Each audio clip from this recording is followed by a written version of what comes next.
Power point.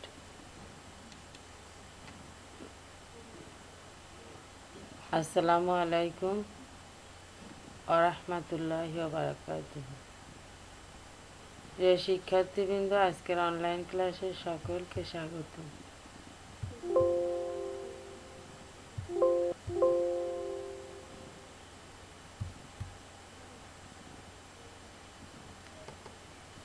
আজকে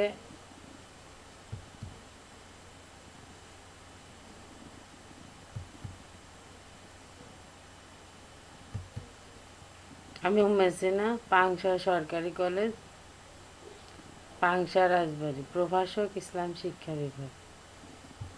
আজকে পাঠ পরিচিতি।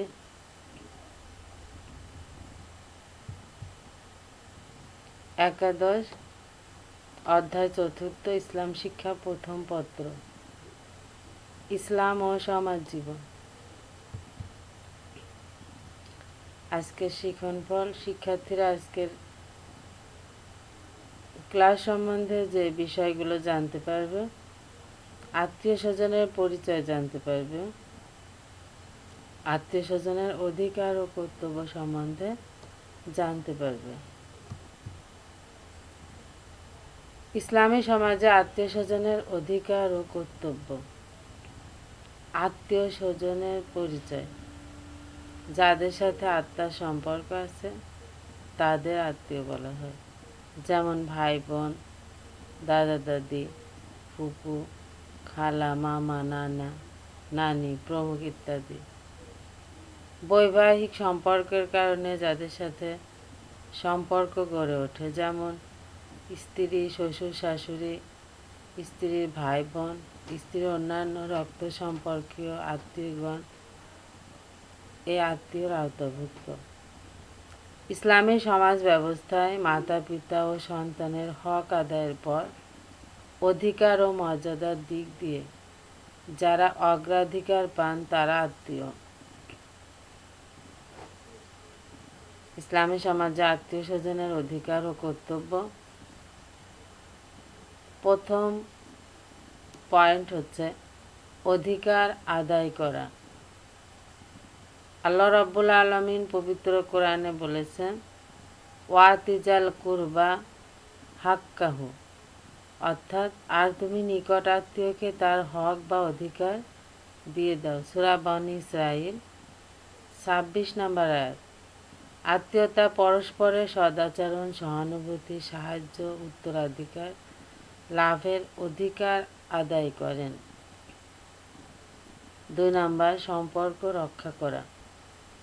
রাসূল সাল্লাল্লাহু আলাইহি সাল্লাম বলেছেন, আত্মীয়তার সম্পর্ক রক্ষা করা অবশ্যই কর্তব্য। এই সম্বন্ধে আল্লাহ রসুল হাদিস শরীফে বলেছেন, ইন্নাল্লাহা ইয়ামুরুকুম বিসিল্লাতি রিহমি, সুনিশ্চিতভাবে আল্লাহ তোমাদেরকে আত্মীয়তার সম্পর্ক রক্ষা করার নির্দেশ দিয়েছেন। নাসাই শরীফ।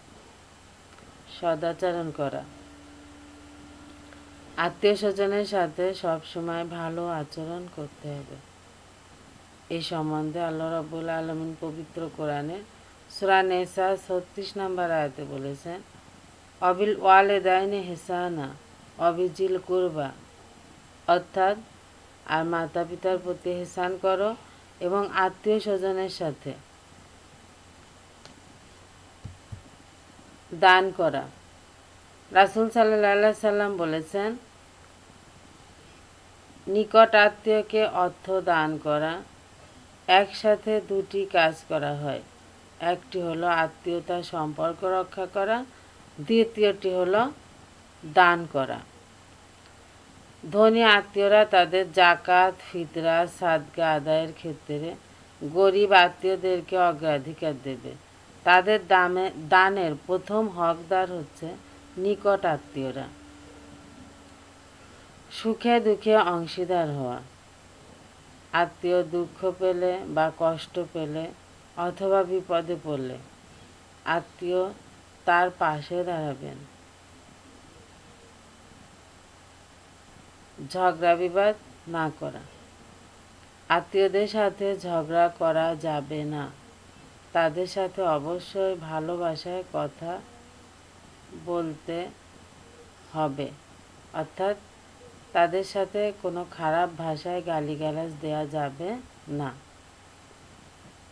উপহার দেওয়া। রাসূল সাল্লাল্লাহু আলাইহি সাল্লাম বলেছেন, উপহার দাও, ভালোবাসা বৃদ্ধি পাবে। তাহাদু তাহাব্বু। মুসনাদে আহমদ। সহযোগিতা করা, আত্মীয় স্বজনকে সহযোগিতা করতে হবে। এই সম্বন্ধে মহানবী সাল্লাল্লাহু আলাইহি সাল্লাম বলছেন, মান কানা ফি হাজাতি আখিহি কানাল্লাহু ফি হাজাতিহি। যে ব্যক্তি তার ভাইয়ের প্রয়োজন পূরণে নিয়োজিত থাকে, আল্লাহ তার প্রয়োজন পূরণ করে দেন। বুখারী শরীফ। সম্পর্ক ছিন্নকারীর সাথে সম্পর্ক পুনঃস্থাপন, অর্থাৎ যাদের সাথে সম্পর্ক নষ্ট হয়ে গেছে তাদের সাথে পুনরায় সম্পর্ক স্থাপন করা। এই সম্বন্ধে রাসূল সাল্লাল্লাহু আলাইহি সাল্লাম হাদিস শরীফে বলছে, লাইসা ওয়াসিলা ফিল মাকাফি ওয়ালাকিন্নাল ওয়াসিলাল্লাজি ইজা কুতিয়াত রাহমাহু ওয়াসলাহা। যে ব্যক্তি সদাচরণকারী আত্মীয়ের সাথে মিলিত হয়, সে প্রকৃত আত্মীয়তা রক্ষাকারী নয়, বরং সেই ব্যক্তি আত্মীয়তার প্রকৃত রক্ষাকারী যে সম্পর্ক নষ্ট করার পরও তাদের সাথে মিলিত হয়। সহিহ বুখারী। মেহমানদারি করা, অর্থাৎ আত্মীয় স্বজনের সাথে আমাদের সম্পর্ক রক্ষা করার বড় একটা মাধ্যম হচ্ছে মেহমানদারি করা। আত্মীয় স্বজন আসলে বিরক্ত না হওয়া। অর্থ ব্যয় করা। আল্লাহ রাব্বুল আলামিন পবিত্র কোরআনে বলেছেন, কুল মা আনফাকতুম মিন খাইরিন ফালিল ওয়ালিদাইনি ওয়াল আকরাবিনা ওয়াল ইয়াতামা ওয়াল মাসাকিনা। আল্লাহ বলুন, হে মুহাম্মদ সাল্লাল্লাহু আলাইহি সাল্লাম, তোমরা উত্তম ও কল্যাণকর যে ব্যয় করো তা করো মাতা পিতা, আত্মীয়, ইয়াতিম ও মিসকিনদের জন্য। সূরা আল বাকারা 125 নম্বর আয়াত।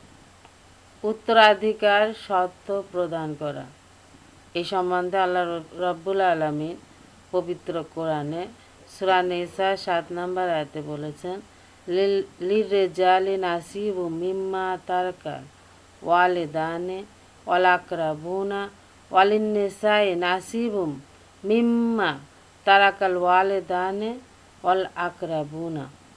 অর্থাৎ মাতা পিতা ও আত্মীয়দের পরিত্যক্ত সম্পদে পুরুষের অংশ রয়েছে, আর নারীদের অংশ আছে মাতা পিতা ও আত্মীয়রা যা পরিত্যাগ করে যায়।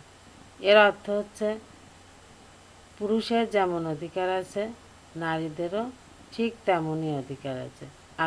আমি আবারও বলছি, মাতা পিতা ও আত্মীয়দের পরিত্যক্ত সম্পদের পুরুষের অংশ রয়েছে, আর নারীদের অংশ আছে মাতা পিতা ও আত্মীয়রা যা পরিত্যাগ করে যায়।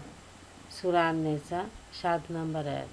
প্রিয় শিক্ষার্থীবৃন্দ, আজকের ক্লাসে আমরা যে বিষয়গুলো জানতে পারলাম সেটা হলো আত্মীয় স্বজনের পরিচয়, আত্মীয়দের সাথে আত্মীয়দের অধিকার ও কর্তব্য সম্বন্ধে আমরা জানতে পারলাম। আশা করি আজকের ক্লাসটা তোমরা মনোযোগ দিয়ে দেখবা এবং তোমাদের মূল বইয়ের সাথে সম্পর্ক রাখবা। এই বলে আমি আমার আজকের অনলাইন ক্লাস শেষ করছি। সবার সুস্বাস্থ্য কামনা করে আসসালামু আলাইকুম ওয়া রাহমাতুল্লাহি ওয়া বারাকাতুহু।